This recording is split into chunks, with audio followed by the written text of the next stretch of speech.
Hello 8th class, मैं आपकी Tulika ma'am आपको आज आपकी हिंदी व्याकरण से पाठ 15 पढ़ाएंगे। आपकी व्याकरण की बुक निकालिएगा, अपनी वाटिका हिंदी व्याकरण, इसको निकालिएगा बच्चों। इसमें आज आपका पाठ 15 वचन हम आपको पढ़ाएंगे।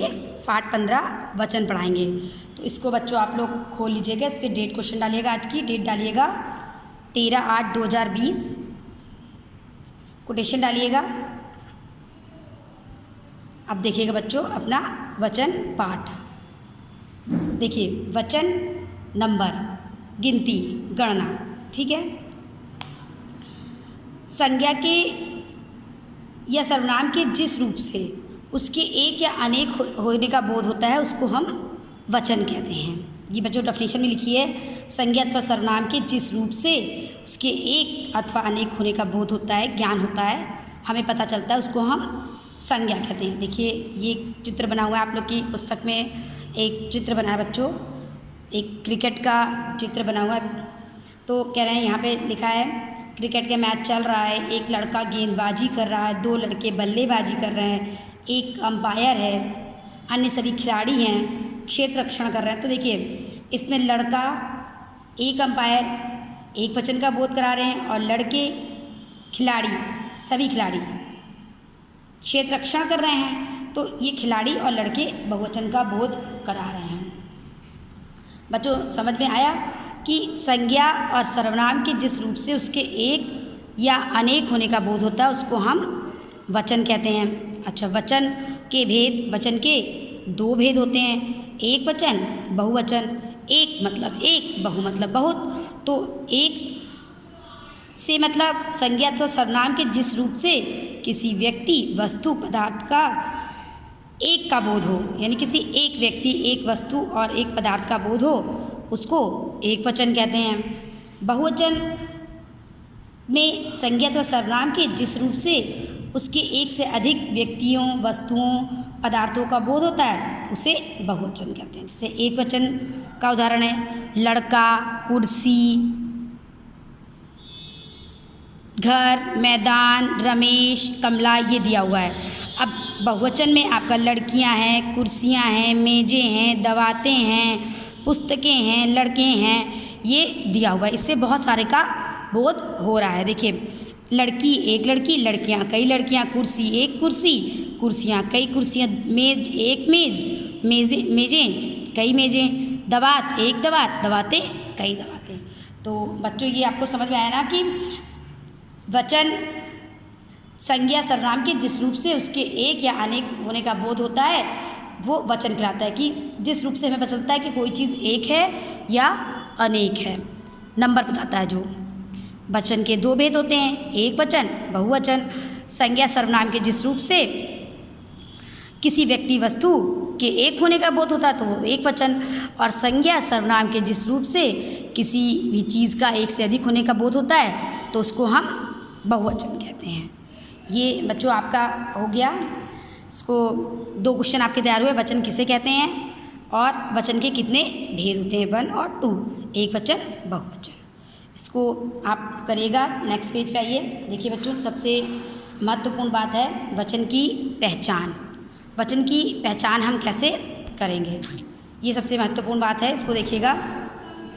वचन की पहचान 2 तरह से होती है। एक तो संज्ञा या सर्वनाम शब्दों के द्वारा होती है, दूसरा क्रिया के रूप में होती है।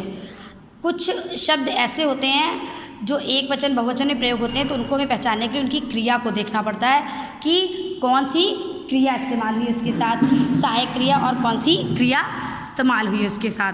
जैसे हम एग्जाम्पल लेते हैं तो देखते हैं कि संज्ञा सर्वनाम, तो इसको तो पहचानना आसान होता है क्योंकि इसमें मुख्य संज्ञा सर्वनाम ही एक या अनेक रूप में होते हैं, एक या अनेक संख्या का बोध कराते हैं। जैसे रीमा पढ़ रही है, अध्यापिका ने पाठ कराया, हम घूमने जा रहे हैं, कई लोग हैं, वे लोग कहाँ चले गए, तो ये संज्ञा या सर्वनाम से है। जैसे अध्यापिका ने पाठ पढ़ाया, एक वचन हो गया। अगर हम यही बोलते हैं ये संज्ञा, अध्यापिका संज्ञा है। अगर हम बोले अध्यापिकाएँ पढ़ा रही हैं तो अध्यापिकाएँ से पता चल गया हमको। समझ में आ रहा बच्चों? यहाँ जैसे मैंने एग्जाम्पल बोला, छात्र पढ़ रही है, छात्राएँ पढ़ रही हैं, बच्चा खेल रहा है, बच्चे खेल रहे हैं। तो मुख्य संज्ञा या सर्वनाम से ही पता चलेगा। जैसे सर्वनाम, वह कहाँ जा रहा है, एक वचन। वे लोग कहाँ जा रहे हैं, वे कहाँ जा रहे हैं, बहुवचन। तो बच्चों इसमें तो आप मुख्य शब्द से ही पता लगा लेंगे कि रीमा एक है, अध्यापिका एक है, वे एक है। तो ये सब तो हम मुख्य संज्ञा सर्वनाम से पता लगा लेंगे। लेकिन कुछ शब्द ऐसे होते हैं जिनका प्रयोग हम एक वचन बहुवचन दोनों में करते हैं। हम उसकी सहायक क्रिया या मुख्य क्रिया से हम पता लगाते हैं कि वो एक वचन है कि बहुवचन। जैसे फूल शब्द, फूल एक वचन में प्रयोग हुआ, बहुवचन में भी।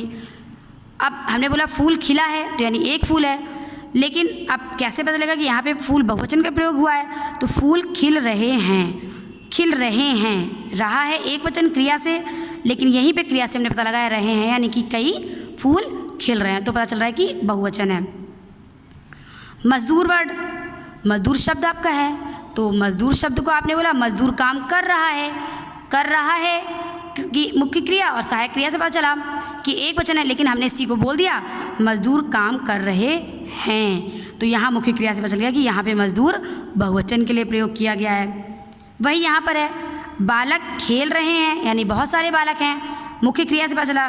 बालक से हम अंदाजा नहीं लगा पा रहे हैं ना कि एक वचन है कि बहुवचन है। अब क्रिया को देखना पड़ा हमें कि बालक खेल रहे हैं, यानी कि बहुत बालक हैं, बालक दोनों के लिए प्रयोग हुआ। अभी यही हम बोल देंगे बालक खेल रहा है, बच्चा खेल रहा है, ठीक है, बालक खेल रहा है कर देंगे तो वो एक वचन आपका हो जाएगा। ये बच्चों आपको ये समझ में आ गया ना इतना कि वचन को एक तो संज्ञा सर्वनाम से हम पहचानते हैं, दूसरा हम क्रिया से पहचानते हैं। क्रिया से पहचानने के लिए हम उन शब्दों का इस्तेमाल करते हैं जिनका हम एक वचन और बहुवचन दोनों में प्रयोग करते हैं। जैसे आपका एग्जाम्पल दिया हुआ है, फूल, मजदूर, बालक, इनके बहुवचन होने का बोध क्रिया के पदों से लग रहा है। अच्छा बच्चों आगे देखिएगा, ये आपका है वचन संबंधी कुछ बातें। जब हम किसी को सम्मान देने के लिए या सम्मान प्रकट करने के लिए भी हम सम्मान देते हैं, सम्मान प्रकट करते हैं, तो हम उसके लिए एक वचन संज्ञा को भी हम बहुवचन के रूप में प्रयोग करते हैं। जैसे हमारी माता जी आई थीं, महाराणा प्रताप अत्यंत वीर थे, था नहीं लिखेंगे, महाराणा प्रताप वीर था नहीं लिखेंगे, वीर थे, जबकि थे का प्रयोग हम बहुवचन के लिए करते हैं। जो आपकी क्रिया है वो सहायक क्रिया जो है वो बहुवचन की है। हमारे प्रधानाचार्य जी बहुत बुद्धिमान हैं शब्द बहुवचन के लिए होता है कि बच्चे खेल रहे हैं, लेकिन प्रधानाचार्य को सम्मान देना है तो हमने बोल दिया कि हमारे प्रधानाचार्य जी बहुत बुद्धिमान हैं, ना कि हमारे प्रधानाचार्य जी बहुत बुद्धिमान है। सम्मान देने के लिए जब हम सम्मान सूचक कोई शब्द होते हैं, संज्ञा शब्द होते हैं जिनको हम सम्मान देना होता है, तो उनके लिए हम जो क्रिया होती है उस क्रिया को सहायक क्रिया होती है वो हम बहुवचन की क्रिया उसके लिए हम इस्तेमाल करते हैं। और बच्चों कुछ संज्ञा शब्द सदैव बहुवचन होते हैं, होते एक वचन है, लेकिन हम जब उसकी क्रिया इस्तेमाल करते हैं अंत में तो बहुवचन की क्रिया के साथ उसका प्रयोग करते हैं। जैसे आपका शब्द है हस्ताक्षर, प्राण, बाल, होश, दर्शन, लोग, तो ये एक वचन शब्द एक वचन देखने में लग रहा है, लेकिन इसका प्रयोग हम बहुवचन इस क्रिया इनके साथ हम बहुवचन की क्रिया का इस्तेमाल करते हैं। जैसे हस्ताक्षर, प्रधानाचार्य ने परिणाम पत्र पर हस्ताक्षर कर दिए, हस्ताक्षर कर दिया नहीं, कर दिए। छत से गिर उस महिला के प्राण निकल गए, प्राण एक वचन है लेकिन निकल गए, निकल गया नहीं। ऐसे ही मेरी मम्मी के बाल लंबे हैं, बाल लंबा है नहीं। सांप को देखते मेरे होश उड़ गए। तो बच्चों ये आपके कुछ एग्जाम्पल हैं, ध्यान रखिएगा। कुछ संज्ञा शब्द होते हैं उनका इस्तेमाल हम हमेशा एक वचन के लिए भी करते हैं, कभी कभी इसमें समूहवाचक संज्ञा भी आती है, कलेक्टिव नाउन जिसे कहते हो, तो वो भी इसमें आती है। जैसे जनता, सोना, भीड़, चाय, घी, इनका प्रयोग हमेशा एक वचन के लिए होता है, जबकि जनता कई होती हैं, सोना बहुत सा हुआ, भीड़ बहुत हुई, चाय एक तो हुई नहीं, घी भी एक नहीं हुआ, लेकिन फिर भी इनके लिए हम जो क्रिया इस्तेमाल करते हैं सहायक क्रिया वो बहुवचन एक वचन की करते हैं। ये तो बहुत सारे हुए।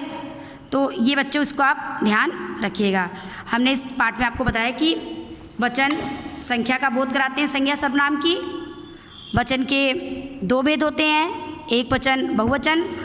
जिन संज्ञा सर्वनाम शब्दों से किसी एक का बोध होता है तो वो एक वचन हुआ, जिनसे बहुत का बोध होता है उन्हें बहुवचन कहते हैं। बच्चों संज्ञा दो तरह से हम पहचानते हैं, क्रिया के रूप में, क्रिया के द्वारा संज्ञा वचन पहचानते हैं, एक वचन एक बहुवचन है, और दूसरा संज्ञा या सर्वनाम शब्दों के द्वारा। ये बच्चों कुछ आपका ये दिया हुआ है एक वचन बहुवचन, तो इसको आप लर्न कर लीजिएगा। इसमें दिया भी है कि आ हो तो बहुवचन में आ का ए हो जाता है, ये ऐसे दिया हुआ है, और आ का ए हो जाता है, इकारांत में या हो जाता है, जैसे लिपि का लिपियाँ। इसमें आ का ए दवात का दवातें, तो ईकारांत स्त्रीलिंग में ई को ई करके या करके खिड़की, ईकारांत जो शब्द बड़ी ई पे ख़त्म होते हैं, खिड़कियाँ। ये बच्चों यहाँ पे ईकारांत लिखा है, ये गलत लिखा हुआ है, इसको इकारांत करना, छोटी ई, सॉरी ये हटाइएगा, इकारांत कर लीजिएगा। जिन शब्दों का अंत छोटी ई से होता है, जैसे लिपि लिपियाँ, तिथि तिथियाँ, इकारांत जिनका अंत बड़ी ई से होता है। ये बच्चों आपका वचन पाठ हो गया है, इसको आप पढ़ लीजिएगा। इसमें से एग्ज़ाम में भी आपका आएगा, सेल्फ मेड क्वेश्चन आते हैं तो उसमें से ये आपके आएंगे। देखिए ये आपका है, आओ पाठ दोहराएं। वचन एक और अनेक संख्या का बोध कराता है। वचन के भेद एक वचन और बहुवचन। एक वचन एक संख्या का और बहुवचन अनेक संख्याओं का बोध कराता है। वचन की पहचान दो प्रकार से होती है, संज्ञा या सर्वनाम शब्दों के रूप में, क्रिया के रूप में। ये पाठ का सार है बच्चों। फिर सम्मान प्रकट करने के लिए एक वचन का भी प्रयोग बहुवचन में होता है। कुछ एक वचन संज्ञा शब्द सदैव बहुवचन में प्रयोग होते हैं। कुछ संज्ञा शब्द जो बहुवचन दिखते हैं लेकिन उनका प्रयोग एक वचन में होता है, जैसे जनता, सोना, भीड़ आदि। बच्चों इसको ध्यान रखिएगा। अधिकारी, संस्था के प्रतिनिधि, सरकार के प्रतिनिधि आदि मैं के स्थान पर हम का प्रयोग करते हैं। कुछ शब्द सूचक संज्ञाएं दोनों वचनों में समान रहती है, जैसे दादा, नाना। ये बच्चों देख लीजिएगा, इसको कर लीजिएगा। और आज हम आपको इसके पहले वाले पार्ट के कुछ क्वेश्चन आंसर भेज रहे हैं, उसको कंप्लीट कर लीजिएगा। ये लिंग पाठ का प्रश्न उत्तर हम आपको भेजेंगे, तो ये पाठ 14 लिंग पाठ का हम आपको प्रश्न उत्तर भेजेंगे इस पाठ का, तो इसको आप पूरा कर लीजिएगा। और ये वचन आप बच्चों पढ़ लीजिएगा। इसकी एक्सरसाइज हम आपको कल कराएंगे और वर्क करके मुझको भेज दीजिएगा, ठीक है। Bye and take care everyone.